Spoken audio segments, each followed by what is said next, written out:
There were times when the Monday morning at 9 o'clock in the dead of winter and have a course, and to look out and to see out of a class of 50, there might be 25 there, realizing half the class is not here. And if I say something that is really important, half the class hasn't gotten it. Distance education and learning technologies. Who says long-distance relationships don't work? I'm simply a content expert, and I say, here's a course that we have on campus, and you get permission from the faculty and the deans, and you go to DELT and you say to them, well, here's a course, and I have some ideas of how I want this to be done, but I literally put my course and myself in their hands, and I simply say, all right, you're the expert. You give me a sense of how do you feel this content, might benefit the student. And sometimes we have a back and forth, and other times I'll say, that's great, that's just exactly the graphic that I want, or exactly the feel, or exactly the movement through the course that I want. Because if it facilitates the student, then the learning that student will gain through this web course is enhanced. DELT has a team approach, and I work well. The people that I've worked with, I've gained a professional relationship with. So they know how I like to teach, and they bring their expertise to the forefront, and it's something that I respect them and they respect me, and that works wonders. I couldn't get a student loan.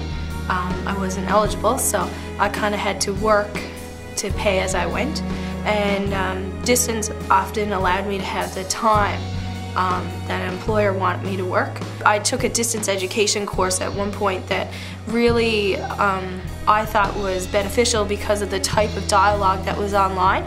We would have time to not only just kind of raise our hand and answer the question, but we had time to go back, look through our textbook, research online, really form an opinion, and then give a much nicer answer, I guess a much neater answer, more concise. And then we would talk back and forth amongst ourselves, and I actually printed the dialogue before the course finished so that I could keep it with my notes for later, because I had learned so much from those dialogues, and that was really an opportunity I don't think you would have in a normal classroom.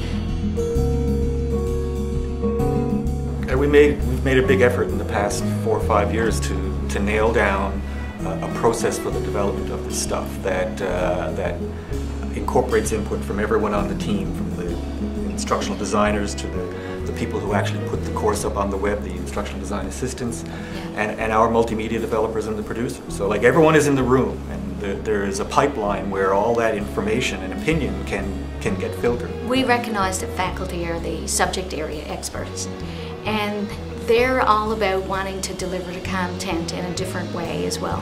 And we are there to assist them and to work with them and support them in how to look at different ways in delivering their content.